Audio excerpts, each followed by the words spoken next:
किसी ने कहा महाराज हम कथा में नहीं जा पाएंगे, हम अयोध्या भी नहीं जा पाएंगे, हम नाम भी लेने में बड़े हैरान हैं, पापी शरीर है। तुलसी पूरब जन्म से हरि चर्चा न सुहाए, तुलसी पूरब पाप से हरि चर्चा न सुहाए। पुराने पाप के कारण भगवान की कथा सुहाती नहीं है। कथा सुनने का तो मन होता, लेकिन कथा में बैठो सोई नींद आने लगती है। और कई लोग ऐसे होते भी हैं जो कथा में आवे सोई ऐसी आंखें बंद हो गए, बढ़िया बिस्तर मिल जाए तो 3 दिन न उठेंगे भाई साहब। हाँ, ऐसा हो जाता है। अच्छा, ऐसा होता क्यों, जरा सुनो तो। कथा होत के बीच में पाप उठे अकुलाएं, या सोवे या लड़ पड़े या उठ के भाग जाएं। कथा के बीच में पाप, जो भीतर के पाप होते वो अकलाते हैं। भाई साहब कहां आ गए, अरे कथा मत सुनो, हमको खाली करना पड़ेगा वरना हाउस। तो पाप का दिमाग खराब। तो पाप क्या करते हैं, जैसे ही तुम कथा में बैठोगे सोई आंख लगने लगेगी, क्या गजब की नींद आ रही। हमारी एक बार हरियाणा में कथा हुई, हरियाणा प्रदेश में। एक चेला जजमान बना, अमीर आदमी था, यजमान बना। गुरुजी कथा करवानी, हमका करवा होनी चाहिए, भगवान का काम है, करना चाहिए, चलो चलो चलो। बात हुई, कथा की तैयारी हुई और तैयारी करके कथा प्रारंभ हुई। पहले दिन यजमान सामने जैसे तुम लोग बैठे वैसे वो बैठा और आंखें बंद, सिर लटक गया। हमने कहा हो सकता ध्यान कर रहा, ज्यादा भक्त होगा। तो कथा में इतना रम गया कि साक्षात हनुमान जी बन गया। पहला दिन, दूसरा दिन गुजर गया, तीसरा दिन, चौथे दिन हमारा दिमाग खराब, क्योंकि हमारी कथा शुरू हो भी लटक जाए। लटके ऐसे जैसे बंदूक की नाल टूटने पर नाल लटक जाती है। हमारा दिमाग खराब। हमने चौथे दिन शाम को कहा यजमान जी इधर आओ, इधर आओ, इधर। हाँ गुरु जी। हम का कथा में तुम क्यों उड़ जाते हो, सो क्यों जाते? पांव पकड़ के बोला गुरु जी। हम का चेले चेले खुश रहो।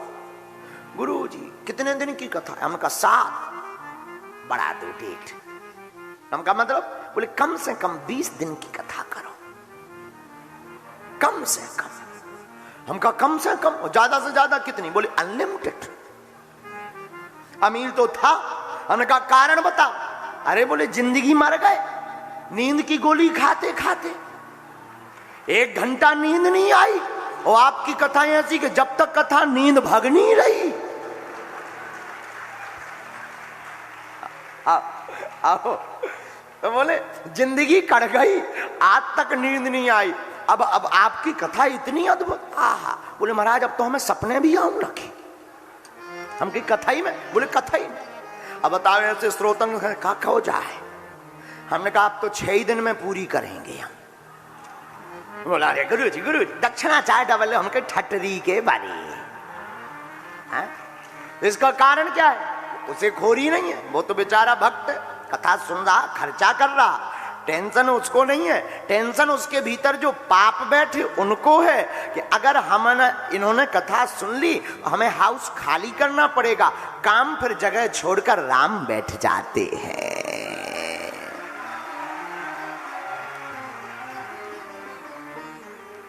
और कथा में श्रोता भी कई प्रकार के, जैसे कुछ पीछे बैठे, नागपुर के आदमी ऐसे नहीं, ये तो कहीं और की बात। आप लोग सज्जन हो, क्योंकि अब हमें 7 दिन निकालने हैं। पता लगे कल ही टमाटर घलन लगे, तो आफत हो जाए। गरीब आदमी, हम तो 1.5 हड्डी के आदमी, शरीर भी नहीं है हमारा ज्यादा मोटो ताजो। इसलिए जो है हम तो आपकी बात नहीं कर रहे, तो विदेशियों की बात है। ऐसे ही एक बार और कथा में एक श्रोता आओ, कथा में आओ तो कथा में सो गो आउतन। अच्छा, श्रोता भी कई प्रकार के हो। एक श्रोता नहीं होता, एक होते हैं सोता। आयो सो गए, उनको कहते सोता। एक हो सरौता। ये सरौता क्या करता? चूना लेगा, चूना चूना दे उतना। बीड़ी है क्या? बीड़ी बीड़ी ले आओ यार, आज पेट ठीक नहीं है, घर से मिली नहीं, दुकान बंद थी। माचिस है क्या? माचिस। इनको कहते सरौता। ये कथाई में इसीलिए आते हैं कि चूना बीड़ी गुटखा में ले जा है। ये सरौता है। एक होत सुतवा, ये सुतवा आते हैं, घर से कुछ नहीं पहन कर आते, यहां से खाली नहीं जाते।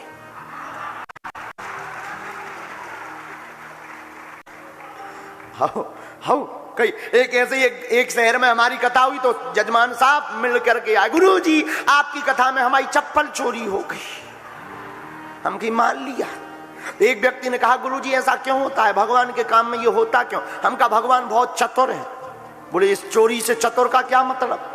हमने कहा भगवान उसी चीज को चुराते हैं जिसका दिल मनुष्य में ज्यादा लगा रहता है, उसी का। मानो भगवान चोरी करके ये कह रहे हो कि अब उस झंझटी में ना रहो, बढ़िया बैठ के कथा सुनो। कई लोग ऐसे ही मंदिर जाते हैं तो मंदिर के बाहर उतार देते, भीतर करते श्री रामचंद्र कृपालु भजमन हरण भव धरी है,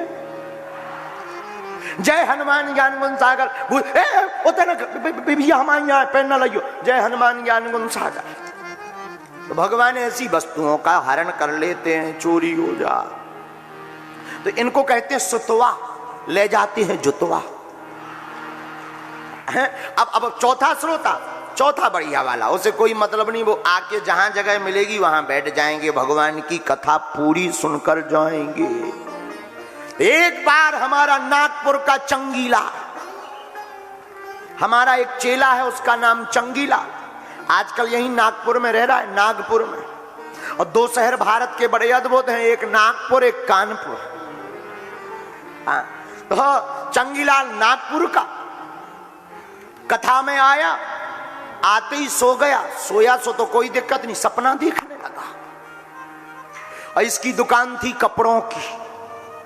सपना क्या देखता है कि हम कपड़ों की दुकान पे बैठे हैं, ग्राहक आया, कथा चल रही है, ये सपना देख रहा, ग्राहक आया, कपड़ा चाहिए, इसने कपड़ा दिखाया, कपड़े का रेट बताया, ग्राहक मुस्काया, बोला रेट क्या बताया?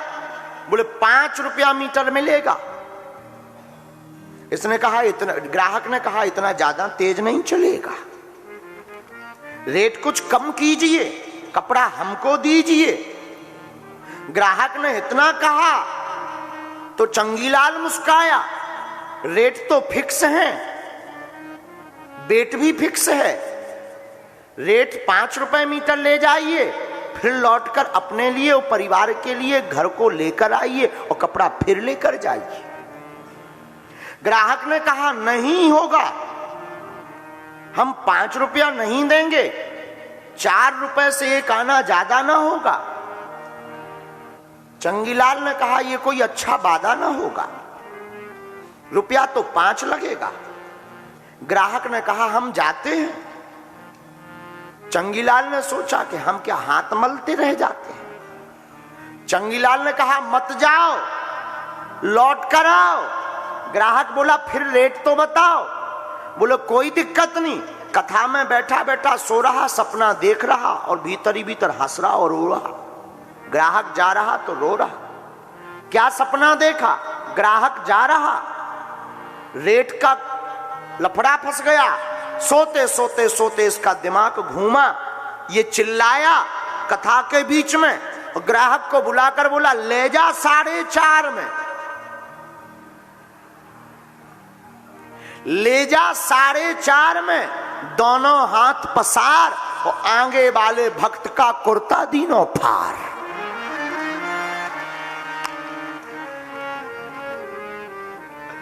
इनको लगा हम दुकान पे हैं, कपड़ा निकाला और कपड़ा की जगह सामने वाले भक्त का कुर्ता फंस गया हाथ में। इनको लगा कि हम कपड़ा तान के दिखा रहे और उसका तो फट गया।